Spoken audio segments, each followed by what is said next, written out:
Hello there! Don't mind the VTuber model, I was just too lazy to do my hair.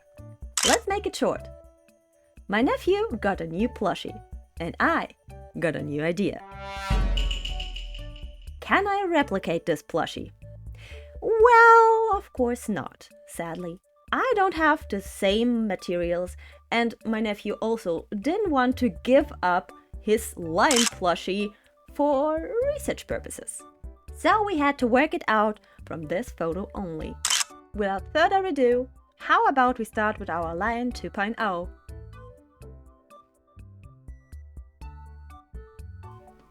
We will start from the body, which is supposed to be a small but lengthy pillow. In my case, I just took one page of my newspaper and told to myself, this will do. For the mane and head, I dipped down to my amazing origami expertise and just folded a page of newspaper and rounded the edges. And that's all. Just remember your kindergarten days when you made snowflakes. For the eyes, you can form 2 circles with a compass and cut them out. To make eyes, nose, ears and legs as symmetrical as possible, you have to fold a piece of newspaper in the middle, like so. Draw 1/2 of an ear, in this case, and cut this 1/2 still folded out. Just remember once again your kindergarten days. And so you can assemble a pattern. Now you can use this pattern to draw in all the lion pieces on your preferred material. My usual material for plushies is the fleece. It has like 100% of polyester. Doesn't say much, but that's what it is. I also recommend that you use a pencil to draw on the material if you should decide to use a bright one. The tailless chalk that I always use was too light for that and wasn't as precise as the pencil. If you haven't already, now it is time to separate the mane from the head.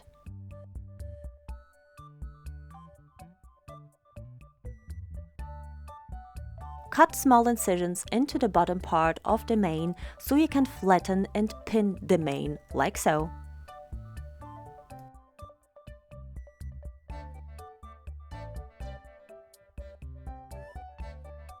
Transfer the pattern on the material with a pencil.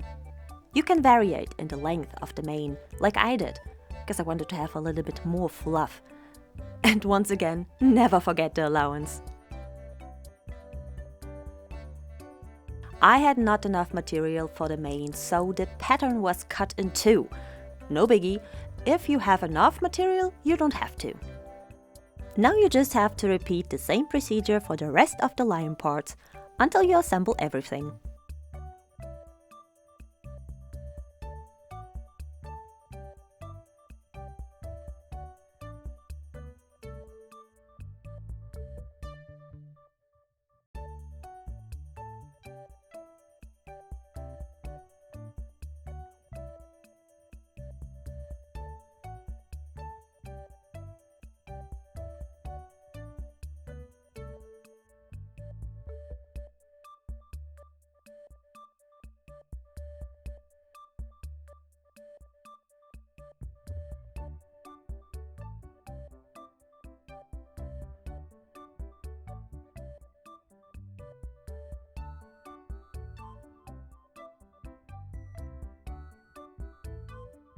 Your lion should be now looking a little bit like that.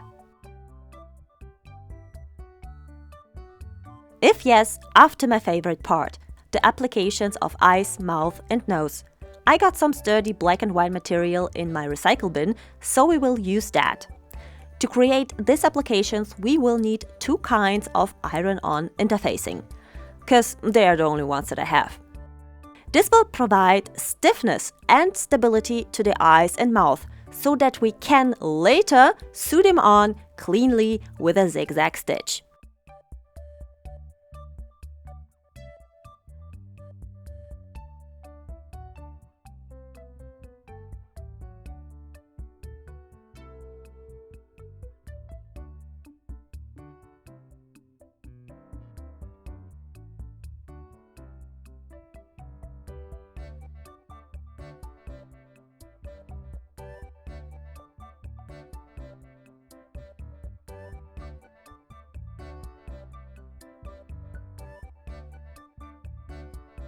It was a spontaneous decision, but I didn't like to tell how it was and put a little flowery thing at the tip of it.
You remember I wanted to have a puffy mane, and that's how you're gonna do it.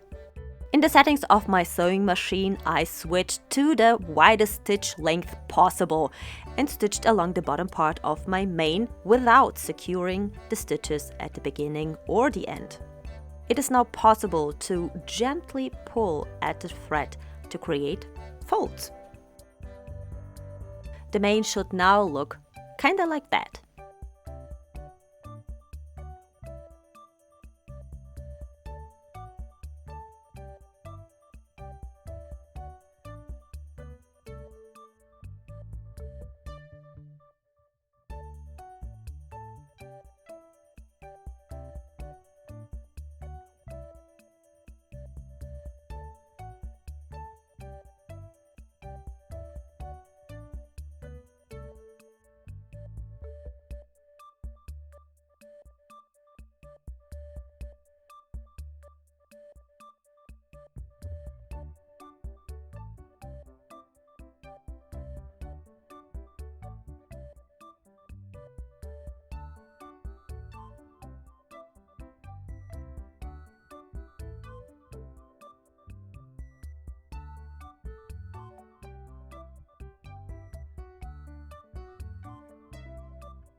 And now you're probably asking yourself, Eugene, was it even worth it? Does your plushie even look like the original? And I have to say, no, it doesn't look like the original. Because it looks better. It is so soft, it is fluffy, it is everything that I imagined I would create. I was very proud of this plushie. So I brought it to my nephew to make him jealous a little bit, like I always do. And he immediately broke it! Ah! So, for future reference, if you're making a plushie so that it can withstand tension. This is the only thing that I would change in the future. If I would make this lion once more, I would stitch with the stretch stitch and just look where it takes me. And I hope that the plushie will be a little bit more sturdier than it is. If you like such kind of content, please like and subscribe. I do those sometimes, if I'm not dying, like always. So think about it.